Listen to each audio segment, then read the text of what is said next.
Hello everyone, welcome to Nazia forum. ಇವತ್ತಿನ psychology ಕ್ಲಾಸನ್ನು ಹೀಗೆ ಮಾಡ್ತಾಯಿದ್ದೀನಿ. ಟೋಟಲ್ 20 MCQಗಳನ್ನು ನಾನು ಇಂಪಾರ್ಟೆಂಟ್ MCQಗಳನ್ನು ತಂದಿದ್ದೀನಿ. ಇದು ಓಲ್ಡ್ ಕ್ವಶನ್ ಪೇಪರ್ಗಳಿಂದ ಕಲೆಕ್ಟ್ ಮಾಡಿದಂಥ MCQಸ್ಗಳು, ವೆರಿ ಇಂಪಾರ್ಟೆಂಟ್ MCQಗಳು. ನಾನು TET ಪಾಸ್ ಆಗಬೇಕಾದ್ರೆ ಇವೇ MCQಗಳನ್ನು ಸಹಾಯದಿಂದ ನಾನು TET ಪಾಸ್ ಆದೆ. ಸೊ ವೆರಿ ಇಂಪಾರ್ಟೆಂಟ್ MCQಗಳು. ಸೊ ವಿಡಿಯೋವನ್ನು ಸ್ಟಾರ್ಟ್ ಮಾಡ್ತಾ ಇದ್ದೀನಿ. 20 MCQಗಳಿದಾವೆ. MCQಗಳನ್ನು ಡಿಟೇಲ್ ಆಗಿ ನೋಡಿ ನೀವು. ಮತ್ತು ಇಷ್ಟವಾದರೆ ದಯಮಾಡಿ ಸಬ್ಸ್ಕ್ರೈಬ್ ಮಾಡಿ ಮತ್ತು ನನ್ನ ವಿಡಿಯೋಗಳನ್ನು ಪೂರ್ತಿಯಾಗಿ ನೋಡಿ ಅಂತ ಹೇಳ್ತಾ ನನ್ನ ವಿಡಿಯೋವನ್ನು ಸ್ಟಾರ್ಟ್ ಮಾಡ್ತಾ ಇದ್ದೀನಿ.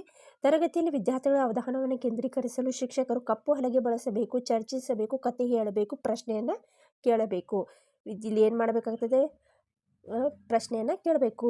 ಶಾಲೆಗಳಲ್ಲಿ ವಿದ್ಯಾರ್ಥಿಗಳು ಆಟ ಆಡಬೇಕು, ಏಕೆಂದರೆ ಇದರಿಂದ ವಿದ್ಯಾರ್ಥಿಗಳು ದೈಹಿಕ ಸಬಲರಾಗ್ತಾರೆ. ಇದರಿಂದ ಶಿಕ್ಷಕ ಕಾರ್ಯ ಸುಲಭವಾಗ್ತದೆ. ಇದರಿಂದ ಸಮಯ ಕಳೆಯಲು ಸಹಾಯಕವಾಗ್ತದೆ. ಇದು ಸಹಕಾರ ಮನೋಭಾವನೆ, ದೈಹಿಕ ನಿಯಂತ್ರಣವನ್ನು ಹೆಚ್ಚಿಸ್ತದೆ.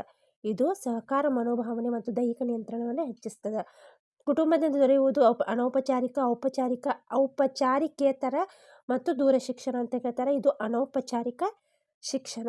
ಶಿಕ್ಷಕರು ವಿದ್ಯಾರ್ಥಿಗಳಲ್ಲಿ ಸಾಮಾಜಿಕ ಮೌಲ್ಯಗಳನ್ನು ಬೆಳೆಸಲು ಏನು ಮಾಡ್ತಾರೆ? ಮಹಾನ್ ವ್ಯಕ್ತಿಗಳ ಬಗ್ಗೆ ಹೇಳಬೇಕು, ಶಿಸ್ತು ಬೆಳೆಸಬೇಕು, ಆದರ್ಶ ರೀತಿಯಲ್ಲಿ ವರ್ತಿಸಬೇಕು, ಉತ್ತಮ ಕಥೆಗಳನ್ನು ಹೇಳಬೇಕು.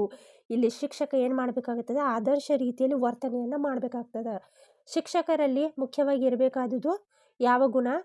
ತರಗತಿಯಲ್ಲಿ ಶಿಸ್ತು ಕಾಪಾಡುವುದು, ತರಗತಿ ವೇಳಾಪಟ್ಟಿ ಅನುಗುಣವಾಗಿರಬೇಕು, ವಿದ್ಯಾರ್ಥಿಗಳ ಕ್ಲಿಷ್ಟತೆಗಳನ್ನು ದೂರ ಮಾಡಬೇಕು, ಒಳ್ಳೆಯ ಮಾತುಗಾರನಾಗಿರಬೇಕು. ಇಲ್ಲಿ ಏನು ಮಾಡಬೇಕು? ವಿದ್ಯಾರ್ಥಿಗಳ ಕ್ಲಿಷ್ಟತೆಯನ್ನು ದೂರ ಮಾಡುವಂತಾಗಿರಬೇಕು. ಹೌದಾ? ಕಪ್ಪು ಹಲಗೆಯನ್ನು ಯಾವ ವಿಧದ ಬೋಧನೋಪಕರಣಗಳ ಗುಂಪಿಗೆ ಸೇರಿಸಬಹುದಾಗಿದೆ? ಶ್ರವಣ, ದೃಕ್ ಶ್ರವಣ ಸಾಧನ ಯಾವುದೂ ಅಲ್ಲ. ದೃಕ್ ಅಂದರೆ ನೋಡುವ ಸಾಧನ, ಶ್ರವಣ ಅಂದರೆ ಕೇಳುವಂಥದ್ದು. ಕಪ್ಪು ಹಲಗೆಯನ್ನು ನಾವು ನೋಡ್ತೀವಿ, ಸೊ ದಟ್ ಈಸ್ ದೃಕ್ ಸಾಧನ. ಇವುಗಳಲ್ಲಿ ಯಾವುದು ಬೋಧನಾ ಕೌಶಲ್ಯಕ್ಕೆ ಸಂಬಂಧಿಸಿದೆ? ಕಪ್ಪು ಹಲಗೆಯ ಬರವಣಿಗೆ, ಪ್ರಶ್ನೆಗಳನ್ನು ಉತ್ತರಿಸುವುದು, ಪ್ರಶ್ನೆಗಳನ್ನು ಕೇಳುವುದು, ಈ ಮೇಲಿನ ಎಲ್ಲವೂ ಅಂತ ಕೇಳ್ತಾರೆ. ಯಾವುದು ಬೋಧನಾ ಕೌಶಲ್ಯಕ್ಕೆ ಸಂಬಂಧಿಸಿದೆ? ಇದು ಮೇಲಿನ ಎಲ್ಲವೂ. ತರಗತಿಯಲ್ಲಿ ಪ್ರಶ್ನಿಸುವ ವಿದ್ಯಾರ್ಥಿಗಳಿಗೆ ತರಗತಿ ಅವಧಿಯ ನಂತರ ಭೇಟಿಯಾಗಲು ಸಲಹೆ ನೀಡುವುದು, ತರಗತಿಯ ಚರ್ಚೆಯಲ್ಲಿ ಪಾಲ್ಗೊಳ್ಳಲು ಪ್ರೋತ್ಸಾಹಿಸುವುದು, ಪ್ರಶ್ನೆ ಕೇಳುವುದನ್ನು ಮುಂದುವರಿಸಲು ಪ್ರೋತ್ಸಾಹಿಸುವುದು, ಸ್ವತಂತ್ರವಾಗಿ ಉತ್ತರ ಕಂಡುಕೊಳ್ಳಲು ಪ್ರೋತ್ಸಾಹಿಸುವುದು, ಪ್ರಶ್ನೆ ಕೇಳುವುದನ್ನು ಮುಂದುವರಿಸಲು ಪ್ರೋತ್ಸಾಹಿಸುವುದು. ಕಿಂಡರ್ ಗಾರ್ಡನ್ ಶಿಕ್ಷಣ ಪದ್ಧತಿ ಪ್ರತಿಪಾದಕ ಯಾರಂತ ಕೇಳ್ತಾರೆ? T.P. ನನ್, ಸ್ಪೆನ್ಸರ್, ಪ್ರೊಬೆಲ್, ಮೊಂಟೆಸರಿ. ಪ್ರೊಬೆಲ್. ಓರ್ವ ಪೋಷಕರು ನಿಮ್ಮನ್ನು ಭೇಟಿಯಾಗಲು ಎಂದಿಗೂ ಶಾಲೆಗೆ ಬರದೇ ಹೋದರೆ ನೀವು ಏನು ಮಾಡ್ತೀರಾ? ಮಗುವನ್ನು ನಿರ್ಲಕ್ಷ್ಯ ಮಾಡ್ತೀರಾ? ಮಗುವಿನ ಪೋಷಕರಿಗೆ ಪತ್ರವನ್ನು ಬರೀತೀರಾ? ಪೋಷಕರನ್ನು ಭೇಟಿಯಾಗಲು ಸ್ವತಃ ನೀವೇ ಹೋಗ್ತೀರಾ ಅವ್ರ ಮನೆಗೆ? ಮಗುವನ್ನು ಶಿಕ್ಷಿಸಲು ಆರಂಭಿಸ್ತೀರಾ? ಏನು ಮಾಡ್ತೀರಿ ನೀವು? ನೀವೇ ಪೋಷಕರ ಮನೆಗೆ ಹೋಗಿ ಭೇಟಿಯನ್ನು ನೀಡಬೇಕು. ಅತಿ ಹೆಚ್ಚು ಸಕ್ರಿಯವಾಗಿರುವ ಮಗುವನ್ನು ಸರಿದಾರಿಗೆ ತರಲು ಏನು ಮಾಡುವಿರಿ? ಮಗುವನ್ನು ಮೊದಲ ಸಾಲಿನಲ್ಲಿ ಕೂಡಿಸಿ ಆತನ ಬಗ್ಗೆ ಗಮನ ಹರಿಸ್ತೀರಾ? ತರಗತಿಯಲ್ಲಿ ಮೂಲೆಯಲ್ಲಿ ಮಗುವಿನ ಸ್ಥಳ ನಿಗದಿಪಡಿಸುವುದು, ಕಪ್ಪು ಹಲಗೆಯಲ್ಲಿ ಸ್ವಚ್ಛಗೊಳಿಸುವ ಅಥವಾ ಮಾದರಿ ಕೆಲಸವನ್ನು ಮಗುವಿನಿಗೆ ನೀಡುವುದು ಯಾವುದೂ ಅಲ್ಲ ಅಂತ ಕೇಳ್ತಾರೆ. That is C. ಸಾರಿ, ಕಪ್ಪು ಹಲಗೆ ಸ್ವಚ್ಛ ಅಲ್ಲ, ರಾಂಗ್ ಆಗ್ತದೆ. ಎ. ಮಗುವನ್ನು ಮೊದಲ ಸಾಲಿನಲ್ಲಿ ಕೂಡಿಸಿ ದಾರಿಗೆ ತರಲು ಗಮನವನ್ನು ನೀಡುವುದು. ವಿವಿಧ ಧಾರ್ಮಿಕ ಗುಂಪುಗಳ ಬಗೆಗಿನ ವಿದ್ಯಾರ್ಥಿಗಳ ಮನೋಭಾವನೆಗಳು ಸಾಮಾನ್ಯವಾಗಿ ಆಧರಿಸುವುದು ಏನನ್ನಪ್ಪ ಅಂತಂದರೆ ಪಾಲಕರ ಮನೋಭಾವನೆಯನ್ನು.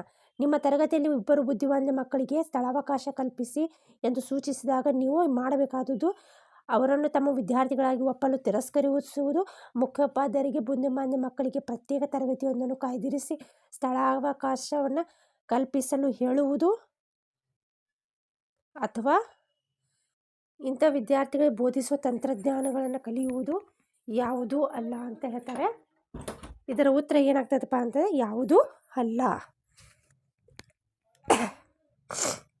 ಶಿಕ್ಷಕರು ಸಂಪನ್ಮೂಲ ಭರಿತರಾಗಿರಬೇಕು, ಏಕೆಂದರೆ ಶಿಕ್ಷಕರಲ್ಲಿ ಸಾಕಷ್ಟು ಹಣ, ಆಸ್ತಿ ಇದ್ದು ಅದರ ಮನೆಪಾಠ ಮಾಡಬಾರದು. ಆಡಳಿತಾತ್ಮಕವಾಗಿ ಉನ್ನತ ಮಟ್ಟದಲ್ಲಿ ಪರಿಚಯ ಹೊಂದಿರಬೇಕು. ತನ್ನ ವಿದ್ಯಾರ್ಥಿಗಳ ಸಮಸ್ಯೆಗಳನ್ನು ಪರಿಹರಿಸುವ ಸಮಗ್ರ ಜ್ಞಾನವನ್ನು ಹೊಂದಿರಬೇಕು. ವಿದ್ಯಾರ್ಥಿಗಳಲ್ಲಿ ಉತ್ತಮ ಗೌರವವನ್ನು ಹೊಂದಿರಬೇಕು.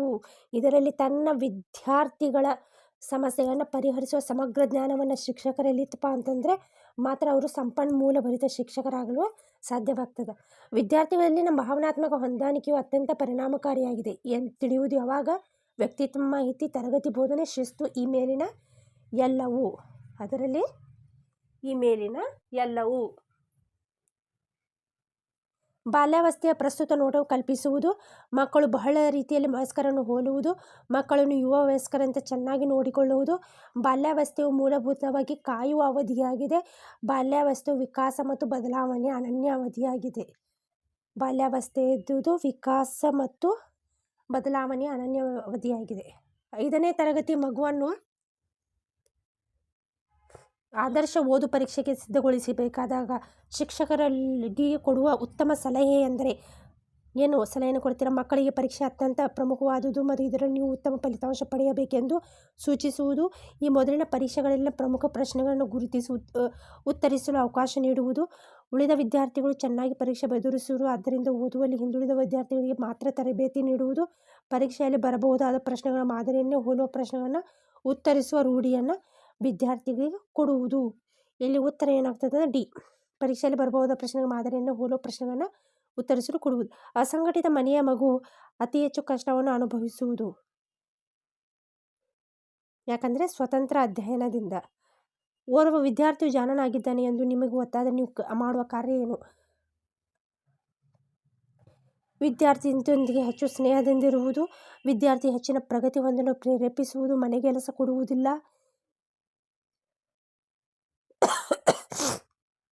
ಇಲ್ಲಿ 19ನೇ ಉತ್ತರ ಏನಾಗ್ತದಪ್ಪ ಅಂತಂದರೆ ವಿದ್ಯಾರ್ಥಿಯ ಹೆಚ್ಚಿನ ಪ್ರಗತಿ ಹೊಂದಲು ಪ್ರೇರೇಪಿಸುವುದು. ತರಗತಿಯಲ್ಲಿ ಕೆಲವು ವಿದ್ಯಾರ್ಥಿಗಳು ಅಧ್ಯಯನ ಮಾಡುವ ಮನಸ್ಥಿತಿಯನ್ನು ಹೊಂದಿರದೆ ಹೋದರೆ ನೀವು ಡ್ಯಾಶ್ ಅಧ್ಯಯನ ಮಾಡುವಂತೆ ಒತ್ತಾಯಿಸುವುದು. ಅಂಥ ವಿದ್ಯಾರ್ಥಿಗಳಿಗೆ ತರಗತಿಯನ್ನು ತೊರೆಯಲು ಸೂಚಿಸುವುದು. ಅಧ್ಯಯನ ಮಾಡದಿದ್ದರೆ ಮುಖ್ಯೋಪಾಧ್ಯಾಯರಿಗೆ ವರದಿ ಎಚ್ಚರಿಸುವುದು. ನಮ್ಮ ವಿಷಯ ಸಂಬಂಧಿಸಿದ ವಿದ್ಯಾರ್ಥಿಗಳ ಆಸಕ್ತಿ ಕೆರಳಿಸುವಂತೆ ವಿಷಯಗಳನ್ನು ಹೇಳುವುದು. ಡಿ. ನಮ್ಮ ವಿಷಯಕ್ಕೆ ಸಂಬಂಧಿಸಿದ ವಿದ್ಯಾರ್ಥಿಗಳ ಆಸಕ್ತಿ ಕೆರಳಿಸುವಂತೆ ವಿಷಯಗಳನ್ನು ಹೇಳುವುದು. ಇವಿಷ್ಟು 20 ಇಂಪಾರ್ಟೆಂಟ್ MCQ ಕ್ವಶನ್ಗಳು. ಐ ಹೋಪ್ ನಿಮಗೆ ಅಂಡರ್ಸ್ಟ್ಯಾಂಡಿಂಗ್ ಇದೆ ತಿಳ್ಕೊಂಡಿನಿ. ಇಷ್ಟವಾದರೆ ದಯಮಾಡಿ ಸಬ್ಸ್ಕ್ರೈಬ್ ಮಾಡಿ.